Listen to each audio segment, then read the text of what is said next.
بسم الله الرحمن الرحیم. سلام علیکم.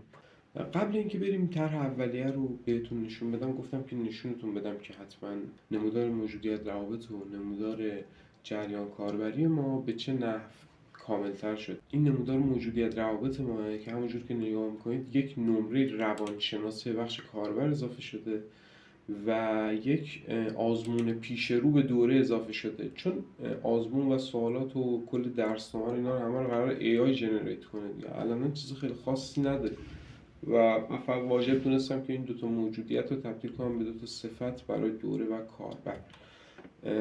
اینا هم کلیدهای خارجی، این هم نمودار جریان کاربریمونه. همونجور که اول استادیم کاربر وارد میشد، شما تلفنش رو وارد میکرد و حالا فرآیند ثبت نام که تمام میشه دوره میشد. فقط یه قسمتی به جریان کاربری ما اضافه شد تحت عنوان چی؟ تحت عنوان آموزش. یعنی دوره رو آموزش میبینه، بعد ازش یه سوال میپرسیم آیا درسنامه قبلی رو گذرانده؟ چون یه وقتی از فقط درسنامه است، یه وقتی هم از آزمونه دیگه. اگه جوابش خیر باشه شروع آزمون، ثبت نمره، دوباره بررسی میکنیم که آیا نمره قبولی رو گرفته یا نه. حالا من همون سوال نوشتمش، شما ببخشید. که اگه خیر باشه دوباره باید آزمون رو بده، اگه بله باشه وارد دوره میشه و دوباره حالا آموزش رو استپ بعد آموزش رو میبینه. خب بریم سراغ صفحات. امیدوارم اونجا براتون جذاب باشه. خب دوستان، همونجور که توضیح دادیم این پروژه قرار یک پروژه آموزش برنامه نویسی از طریق هوش مصنوعی باشه که حالا تیکه روانشناسی هم داخلش هست و شما میتونید این آموزش رو طبق تیپ شخصیتیتون از 16 تیپ شخصیتی که داخل مجموعه MBTI وجود داره نگاه کنید. خب حالا همونجور که مشاهده کردید نمودار موجودیت روابط و نمودار جریان کاربری این برنامه رو کشیدیم و گفتیم که بعد این دوتا نمودار میتونیم اسکچ یا طرح اولیه‌مون رو رسم کنیم.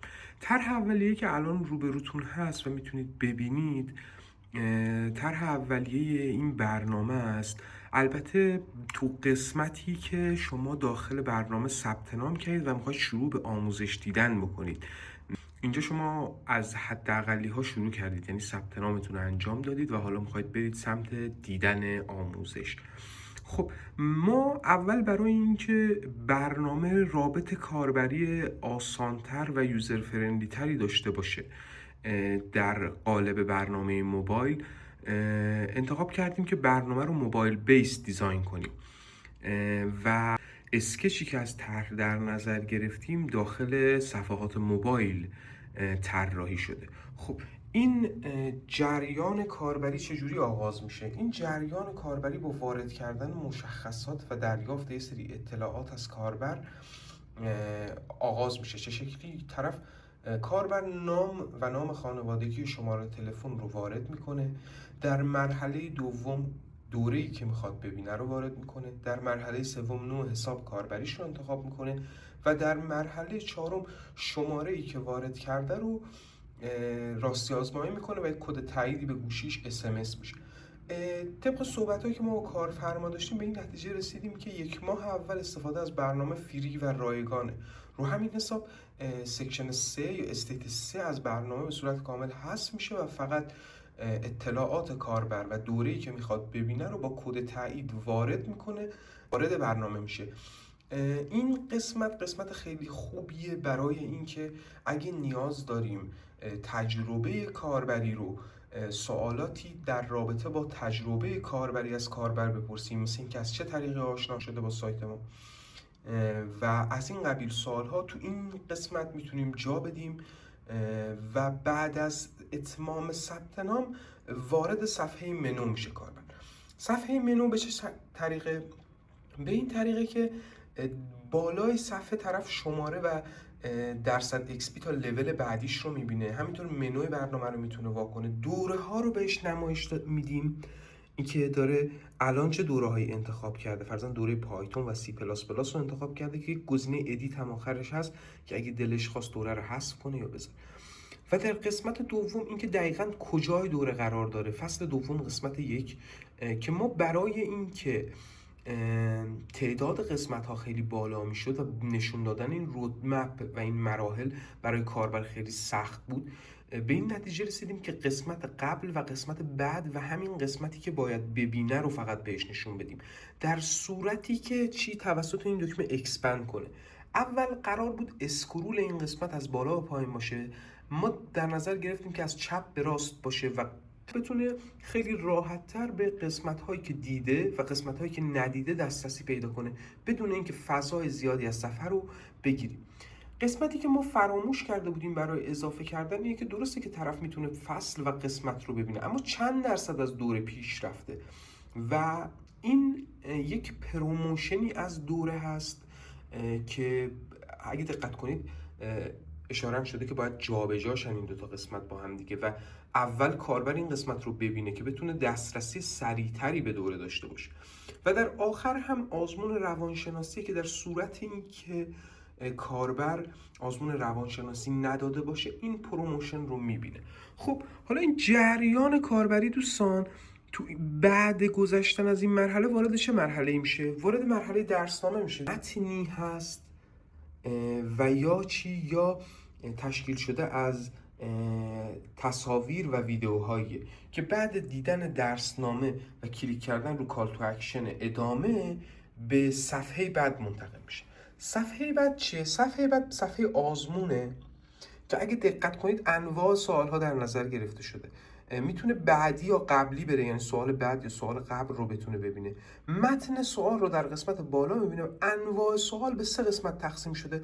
سوالات چند گزینه‌ای که حالا میتونه 4 تا گزینه داشته باشه، 12 تا گزینه داشته باشه و بین اون 12 تا مثلا 5 یا 6 تاشو انتخاب کنه چه بسا.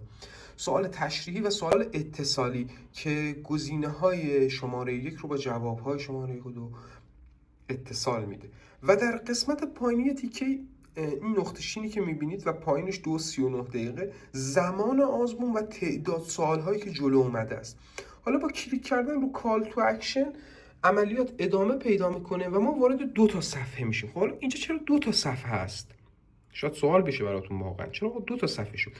ما به این نتیجه رسیدیم که آزمون روانشناسی و آزمون طرح درس داخل برنامه به یه نحوه دیگه، یعنی شاید سوال‌ها ظاهرشون با هم متفاوت باشه اما یک سوالیه یه تعداد گزینه‌ای رو انتخاب میکنه و کاربر یه حاله اتصالات توی توضیح میده دیگه.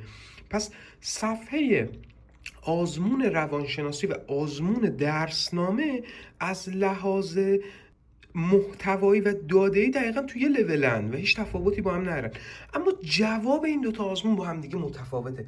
اگه در جواب آزمون روانشناسی یک تصویر بالای صفحه می‌بینیم، توضیحاتی از تیپ شخصیتی و اشخاصی که با این تیپ شخصیتی در دنیا زندگی می‌کردن. کال تو اکشن دوره و شروع مجدد رو میتونیم ببینیم که با وارد شدن به دوره میتونید دوره رو کاستومایز کنید نسبت به تیپ شخصیتیتون. اما برای جواب آزمون ما به این نحو جواب‌ها رو نمیبینیم. سوال 1 تا 7 رو میبینیم که با رنگ‌های قرمز، زرد و سبز، حالا من فراموش کردم سبز رو بکشم براتون، مشخص میکنیم که اشتباه جواب داده یا سوال یا جواب نداده یا درست جواب داده. نمره‌ای که از آزمون میگیره و همینطور اعلام وضعیت که آیا قبول شده یا نه به همراه یه سری توضیحات و باطن کال تو اکشن شروع مجدد آزمون مرحله بعدی. حالا شاید بپرسید که آقا چرا شروع مجدد آزمون توش سیاه نیست، مرحله بعدی توش سیاهه؟ این به این دلیله که ما بتونیم اولویتی که بالاتر هست رو داخل دیزاین نشون بدیم، یعنی بیشتر اولویت بالاتری داره که به مرحله بعدی بره تا آزمون رو مجددا شروع کنه، در صورتی که نمره قبولی گرفته باشه. اگه نمره قبولی نگرفته باشه که ما داخل وایر فریم نشون میدیم مرحله بعدی در کار نیست و شروع مجدد آزمون اون هم با اولویت بالاتر، یعنی پشتش سیاه میشه مثل همین باطن مرحله بعدی. و در آخرین صفحه شما صفحه پروفایل رو نگاه میکنید. مثل اکثر سایت های آموزشی اطلاعاتتون رو میتونید ببینید، لولی که داخلش هستید، همینطور اچیومنت هاتون رو. اچیومنت چیه؟ مثلا اچیومنت آموزیار رو ما داخل طراحی داریم که اگه شما 100 ساعت آموزش بگذرونی 200 تا XP میگیری و حالا یه لولی مثلا بهت اضافه میشه.